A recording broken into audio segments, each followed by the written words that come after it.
Bueno, gente vecina, ¿qué tal? Bienvenidos a la segunda edición de 15 Minutos con. Mi nombre es Joaquín Butrón y el día de hoy estaré a cargo de este segmento. Hoy tenemos un invitado súper especial. Él es multifacético en realidad, es profesor, abogado, escritor, director de la revista digital Anábasis, una revista de análisis cultural, análisis artístico bastante importante, que les invito a visitar, ¿no? Hace poco también publicó un libro llamado Palabra Cuestas, que también les invito a leer. Y nada, él es Juan Pablo Torres y está con nosotros aquí el día de hoy. Hola Juan Pablo, Bueno, gracias por aceptar la entrevista. no, bueno, muchas gracias más bien a ustedes por la oportunidad de conversar y felicito, de hecho, este tipo de espacios que en realidad sí promueven un diálogo de que todos podemos sacar algo. Bueno, Sí, en verdad, conversar contigo siempre es un gusto. El día de hoy vamos a estar revisando un poco el trabajo que se hace principalmente en Anábasis y también vamos a conversar sobre crítica. ¿Realmente existe, o sea, vamos a intentar descubrir si realmente existe crítica en el país y de qué manera esto afecta a la producción nacional en cuanto a cine, ¿no?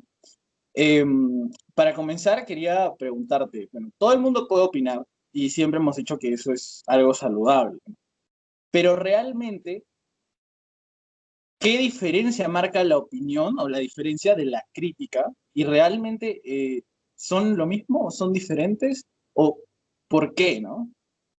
bien. A ver, para que eso quede más claro, conviene entender una diferenciación o plantear la diferencia más bien entre qué es comentario y qué es crítica, ¿ya?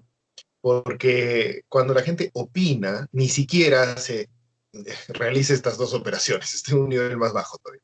O sea, la opinión en sí misma normalmente suele ser un juicio de valor, no siempre justificada. Cuando uno hace un comentario, esa es la razón por la que en colegios, por ejemplo, se le dice a alguien, a ver, quiero saber, coméntame esto, ¿no? Se le está pidiendo a la persona que emita un juicio de valor positivo, negativo, negativo o incluso de duda y que luego justifique, es decir, de un fundamento inmediato para ese comentario. Entonces, por ejemplo, ¿no? O sea, eh, ¿qué te pareció la película? Bueno, me gustó, me hizo acordar de otras películas que vi yo cuando era niño. Listo. Ahí no ha habido una argumentación consistente, pero sí es un comentario. Ojo, eso es un comentario, ¿ya? Ahora, la crítica es algo muy diferente, muy, muy diferente. Vamos a ver. La crítica es una operación intelectiva ya compleja. ¿Y por qué es compleja? ¿En qué radica su complejidad? En que uno, en lugar de emitir un juicio de valor y su causa inmediata, expone todo el sistema de pensamiento que tiene dicha persona, ¿ya? O uno que uno va a usar, todo ese sistema de pensamiento, gracias al cual se llega a un juicio de valor. Me explico con el ejemplo de manera un poco más transparente, ¿ya? Eh, Respecto de esa misma película, ¿ya? Si uno dice, bueno, ¿cuál es tu crítica al respecto? Ah, ya. Entonces, antes de responder, tengo que pensar muy bien, ¿qué sistema voy a usar? ¿Tengo yo un conjunto de ideas propias que se sustenten, entrelazadas, y que me permitan llegar a un juicio de valor? Ah, sí, bueno, mira, normalmente para decirte si una película me parece buena o mala, yo empleo distintos criterios. ¿Ya? Uno de ellos, por ejemplo, es el de la propia significación narrativa. Entonces me fijo en si tiene algunos elementos o figuras que permitan entender claramente el desarrollo argumental y la trama. Me fijo en la profundidad de los personajes. Y ya como últimos detalles, que no menos importantes, los detalles, la brillantez técnica a través de la cual se manifiesta el lenguaje. Entonces, siguiendo esos criterios, la película es una porquería. Por esto, por esto, por esto, por esto. Entonces, en la crítica, lo que uno hace es exponer el sistema crítico a través de su puesta a prueba en el diálogo con un texto, o en la confrontación o su aplicación, mejor dicho, a un texto. En ese sentido, la crítica es mucho más compleja, como se nota, pero también es mucho más valiosa, porque cuando las personas comparten su pensamiento crítico, valga la redundancia, porque toda crítica es producto y consiste en sí mismo en un pensamiento articulado. Cada vez que una persona comparte eso, nos está permitiendo entender cómo es que esa persona, o cuál es ese sistema que no es el mío. Y por ende yo aprendo más. Ahora, esto también trae consigo una situación muy problemática. Por eso es que la crítica es tan impopular, porque cuando uno hace crítica, deja de manifiesto qué es lo que sabe y también qué es lo que ignora, cuáles son sus dudas, por qué ha aplicado o no un determinado criterio y no otro. Y a la mayoría de gente no le gusta eso. Es mucho más sencillo decir simplemente no me gustó porque sí, pues, ¿no? Entonces, implica un compromiso. Y de remate, a uno lo pone en una situación de aparente vulnerabilidad, porque todo aquel que hace crítica está ofreciendo su sistema de pensamiento para que sea objeto de una nueva crítica en sí mismo. Exacto. Es justamente, ya habíamos hablado de esto alguna vez antes, y lo que decíamos era que realmente, aunque se piensa que el crítico tiene una posición superior sobre la obra o el artista a quien critica, realmente también se expone a él mismo, ¿no? Entonces es un ejercicio que también tiene cierto peso y que también eh, tiene que tener una decisión detrás, ¿no? Que no es fácil de tomar, porque exponerse es difícil en algunos casos. Ahora, la crítica, ¿de qué forma nos permite diferenciar lo que es arte de lo que no lo es? Ya, claro. Ahora, mmm, desde el momento en el que uno se propone hacer crítica, se plantea hacer crítica, ofrece ya un conjunto de criterios. Y es lo que tú me estás pidiendo hacer ahora. Es decir, cómpralo para ti que es arte. Pero para lanzarte a decirlo, necesitamos entender en qué te basas, cuál es el sistema de pensamiento a partir del cual vas a darnos una definición. Muy bien. Ujú. Entonces, creo que la definición que voy a ofrecerles, que voy a compartir, digamos, con ustedes, explica por sí misma cuáles son sus fundamentos. Para mí, el arte es una situación comunicativa como muchas otras, ¿ya? Pero la única diferencia con las demás, que es fundamental, es que en lugar de consistir en la transmisión de un mensaje que sea una afirmación categórica, una respuesta, ¿ya? En lugar de transmitir una respuesta, transmite una cuestión. Es una afirmación que cuando llega al receptor resulta como un golpe que lo cuestiona. Y eso ya hace que todo sea diferente, porque lo hace por medio y a través de la inteligencia. ¿Ya? Ahora uno puede decir, claro, pero eso suena muy sofisticado. Sí, es que lo es. Efectivamente, cuando uno piensa en perspectiva y dice, el ser humano es capaz de generar situaciones comunicativas de arte, tiene que darse cuenta que es realmente capaz de hacer algo milagroso. Un artista contempla la realidad, y ojo, no estoy hablando de lo concreto, estoy hablando de, puede ser incluso su realidad onírica, por decirlo de alguna forma, ya, su sueño. Y entonces hace una pintura, digamos, imaginemos esto, ¿no? Pinta algo que es una afirmación de ese mundo, de su realidad. Cuando alguien ve ese cuadro y recién en ese momento se termina de configurar la situación comunicativa de arte, resulta que eso que es una afirmación choca con todo el mundo de uno mismo porque es una realidad diferente, porque está contemplada de una forma diferente y porque me propone formas diferentes de verla. Entonces, parte de mi realidad que antes estaba sumamente estable se quebraja, se rompe. Pero de esas fisuras surge también la fertilidad de una nueva idea, ¿no? Entonces, no es fácil hacer arte. A mí me parece una tontería eso de decir barbaridades como que todo es arte o que el arte es expresión, ¿no? Eso a mí no solamente me parece, bueno, obviamente falto de rigor y del mínimo esfuerzo intelectual para dar una respuesta aceptable, sino que incluso una falta de respeto para la persona a quien se la da, ¿no? O sea, eh, se apela a la inteligencia. Y ahí viene también el otro detalle. ¿Cómo es que se apela a la inteligencia? Bueno, se apela a la inteligencia porque no se apela solo a los sentidos, porque no se está apelando solo a que se sienta rico.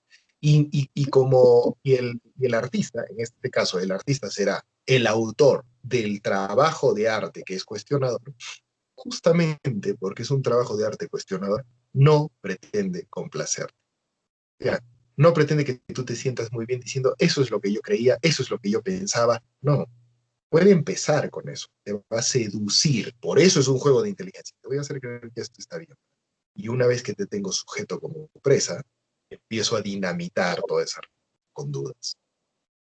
Y entonces tenemos una obra grande, ¿no? Una de esas películas en las que decimos, oye, qué interesante, siempre me han gustado las películas de ciencia ficción, ¿no? Y resulta que le empiezas a ver y de pronto empiezas a dudar de cómo son tus relaciones afectivas y de si tu vida amorosa es estable y de si es posible que en algún momento la inteligencia artificial dé un salto cualitativo y de cómo demonios es que nos seguimos unos a otros intrigando todo el tiempo. Claro, es que he visto Blade Runner, ¿no? O sea, entiéndase, eso es lo que resulta de un buen trabajo de arte. Uh-huh. Claro, de hecho sí, o sea, en realidad lo que terminamos por hacer frente a una buena obra de arte, pues es enfrentar mundos, ¿no? Y fruto de eso, pues salen afirmaciones nuevas y cuestionamientos nuevos. Por tanto, eso resulta interesante y por eso es que hablamos de arte. Bueno, pasando de ese tema y viendo más un ámbito de la industria nacional de cine, si es que se puede hablar de industria, porque eso también es cuestionable. Eh, ¿Hay una propuesta artística que destacar o realmente el cine peruano es puramente comercial? A ver, me parece muy interesante lo que has preguntado porque nos obliga a repensar todos los términos que has puesto sobre la mesa. En primer lugar, ¿qué tan justo es hablar de industria del cine? A ver, vamos por partes. Efectivamente, me parece que es un término que sí se puede aplicar, dado que hay un montón de productoras que lo que pretenden hacer es estabilizar su situación comercial. Listo. Muy bien. Y para eso tienen un sistema de producción masivo, el cual trata de llegar a través de toda la ingeniería del marketeo a la mayor cantidad de gente para garantizar una permanencia en el gusto y la elección. Sí, pues es una industria. Segunda cuestión, ¿qué tan justo es hablar de una industria peruana a diferencia de la de otros países? Sí, por supuesto, porque cada una tiene una suerte de identidad, una línea, hay algunas características que nos pueden ayudar a reconocer como propio lo que hacemos. Sin embargo, cuando hablamos de una tendencia a lo popular, ¿ya? O a lo comercial, bueno, esas diferencias se diluyen porque en realidad ya no es una característica del cine peruano, es una tendencia global y no es una tendencia que nosotros, me parezca justo, podamos simplemente condenar. Es simplemente otro tipo de propuesta, ¿no? Y una propuesta que se basa fundamentalmente en complacer al espectador. Yo quiero que te sientas bien para que vengas muchas veces. Entonces te voy a hacer sentir sumamente inteligente. Entonces voy a ser extraordinariamente mediocre para que tú, que no eres mediocre, te sientas superior. Y por ende te mediocrizo, ¿no? O sea, obviamente. Entonces, sí, eso es lo que pasa en el mundo, ¿no? O sea, yo no niego que haya propuestas interesantes, sin duda las hay y son de celebrar. Me parece que cada vez y poco a poco hay algunos espacios que se ofrecen de mejor manera a que algunos cineastas realmente puedan poner en palestra auténticos cuestionamientos, ¿no? Cuestiones que valga la pena abordar. Pero me parece que Perú sencillamente ha entrado ya desde hace muy buen tiempo en la misma tendencia de complacencia masiva para poder constituir por sí misma una industria. Y ese es el movimiento, ¿no? O sea, te voy a contar los mismos chistes chabacanos que escuchas en la esquina de tu barrio, y te los voy a poner en pantalla, pero en HD, ¿no? Entonces tú dices, ese chiste, qué chévere es este pantalla, yo soy más vivo que este, ¿no? Y entonces tenemos un montón de adefesios que no nos cuestionan para nada, pero que sí nos hacen pasar el rato diciéndonos a nosotros mismos, caray, soy brillante, lo cual termina en estafa, ¿no? Uh-huh. Claro, creo que en realidad también en nuestro país hay mucha más conciencia de la calidad técnica de los productos, probablemente también como un resultado de la publicidad que muchas veces toca el aspecto técnico más que otra cosa. Y hay una ausencia de conciencia sobre el contenido, porque se consume porque se ve chévere, o porque se ve Ya, bien, o porque los pero efectos especiales son chéveres. sí, sí, pero me parece importante entender algo. En el arte, la apelación a la inteligencia se da a través de la técnica. Así que no se puede divorciar esto, ¿no? No se puede hablar solo de la técnica y abandonar el contenido, ni el contenido abandonando la técnica, porque ya no estamos hablando de arte, porque ya no hay apelación a la inteligencia, porque no hay juego en la situación. Creo que un buen ejemplo de lo que está pasando, no solo acá, insisto, no sería justo hablar solo de Perú de manera masiva y a nivel global más que nunca, es el siguiente, ¿no? Hablábamos hace tiempo sobre la cocina, sobre el quehacer culinario y sobre la gente, por ejemplo, que consideraba el quehacer culinario arte, ¿no? Lo cual a mí me causa una suerte de bochorno. ¿Por qué? Porque eh, el quehacer culinario para mí encuentra su par perfecto en ninguna forma de arte, porque no tiene nada de arte, sí en la pornografía. ¿Por qué? Porque la pornografía, lo mismo que el arte culinario, apela a tus glándulas, ¿no? Entonces, la idea es que tú, digamos, alguien en su departamento mire una escena de una película porno y diga, caray, qué rico. Ok, es exactamente lo mismo que vas a decir si pruebas un delicioso bocado de un ceviche. ¿Ya? La apelación es a las glándulas y obviamente interviene tu cerebro, pero no a través de ninguna forma de reflexión que cuestione absolutamente nada de lo que vives ni por qué, ¿ya? Sin embargo, la calidad de la imagen en el porno es importantísima y la presentación visual de tu plato es vital. Muy bien, bienvenidos al mundo del cine chabacano, ¿no?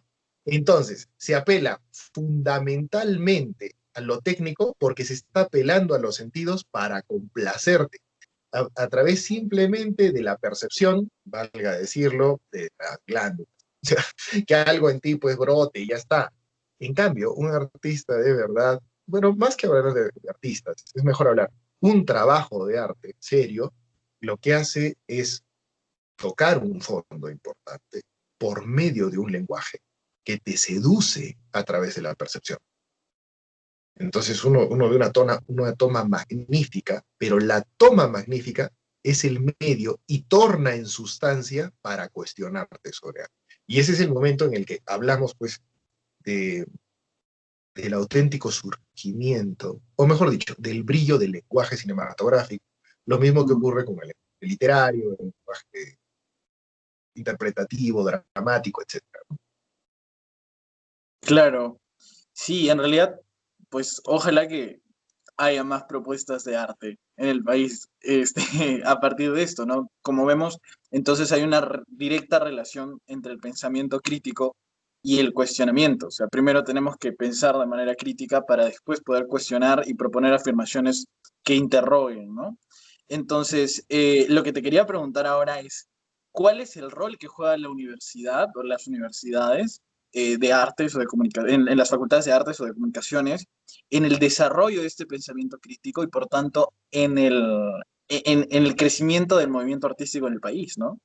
Bien, ya, bueno, me parece una gran pregunta, ¿ya? Ahora, valga la aclaración. Eh, Voy a compartir una visión más bien de sesgo romántico a propósito de la universidad, pero que no deja de tener rigor académico.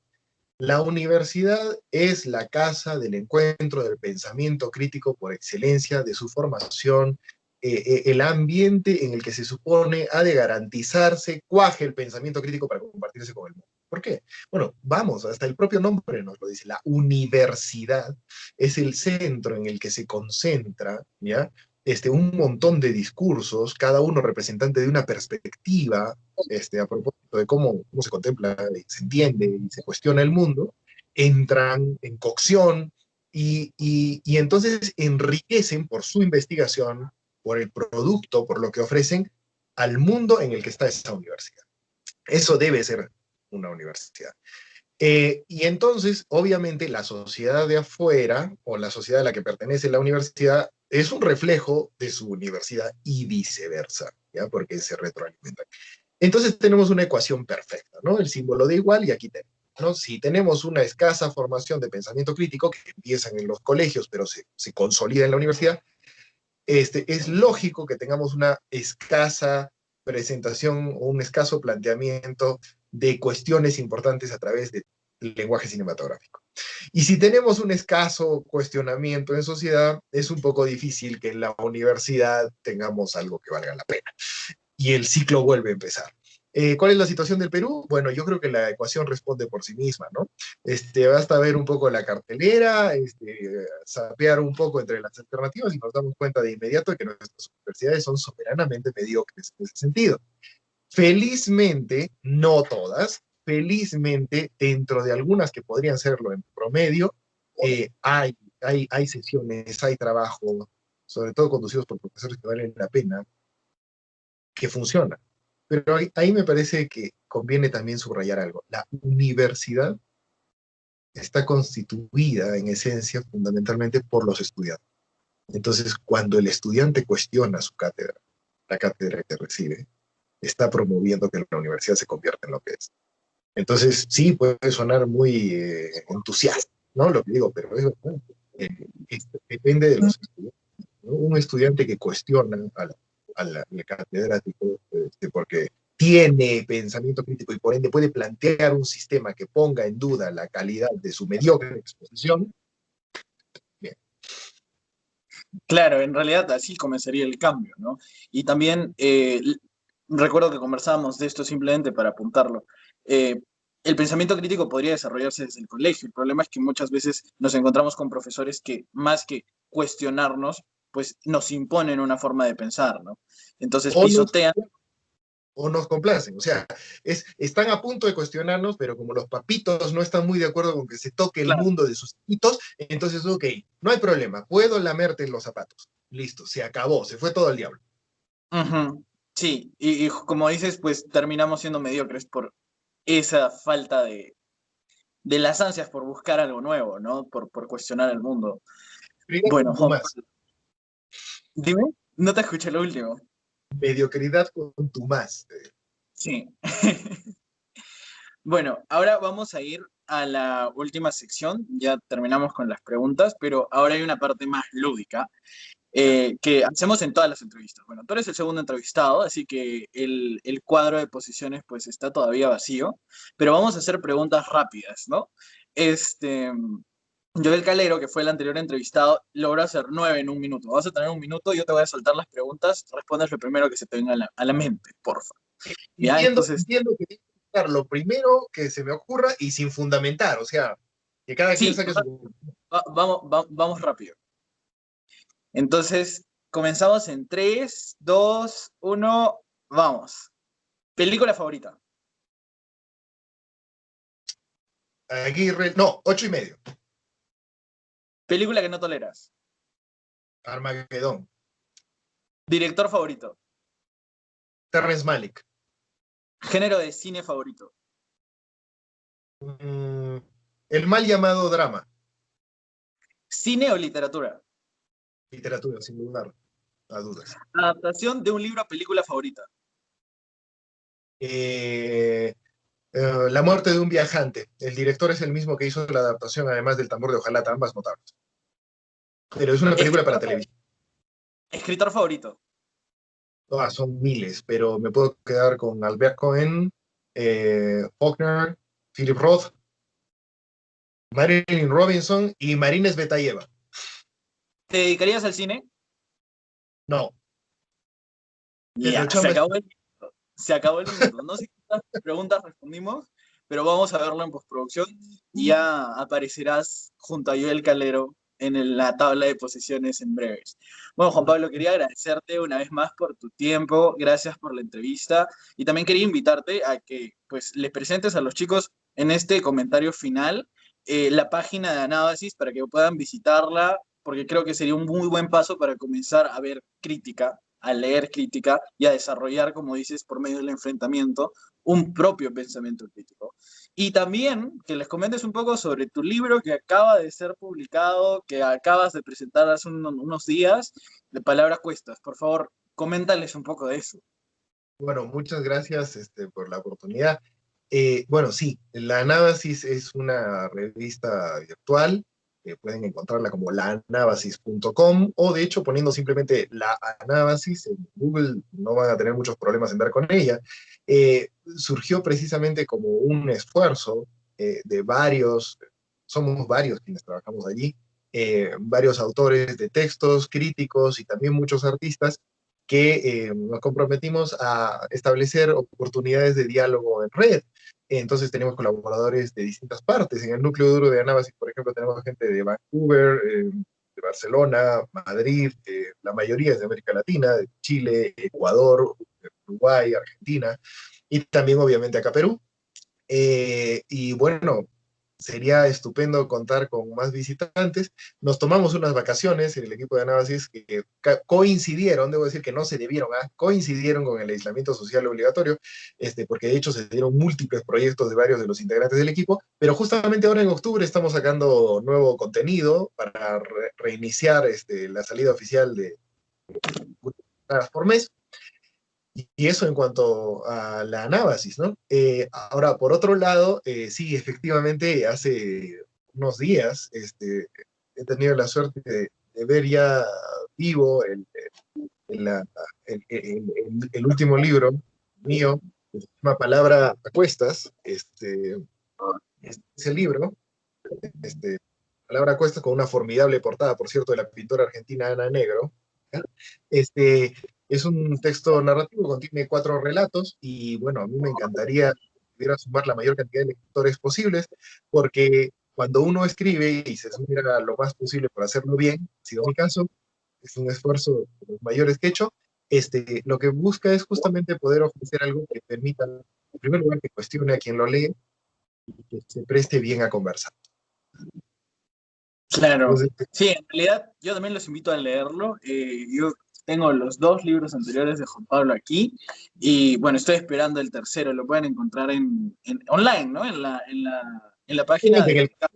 el, en el catálogo de Caja Negra Editorial, a quien les agradezco muchísimo la confianza y de hecho es gracias a ellos que les dé la luz el texto. Sí, podríamos compartir quizá el link para que puedan ir directamente a catálogo. Perfecto, lo vamos a poner en postproducción. Por algún lado de la pantalla debe aparecer el link para que ustedes puedan ir a ver el libro. Gracias, Juan Pablo, una vez más por el tiempo. Siempre es un gusto conversar contigo, como sabes. Y bueno, nada, espero que también nos estemos encontrando pronto de nuevo aquí en 15 Minutos con para conversar de otros temas, porque es amplísima la gama de cosas de las que podemos conversar contigo en realidad. Así Claro. que un abrazo, gracias, cuídate y bueno, nos despedimos. Con los demás chicos, bueno, aquí termina el segmento de 15 minutos con, que en verdad fue prácticamente un dobleteo del segmento, hemos hecho casi media hora con Juan Pablo, y ahora los dejo con Waffer, con el segmento tecnológico,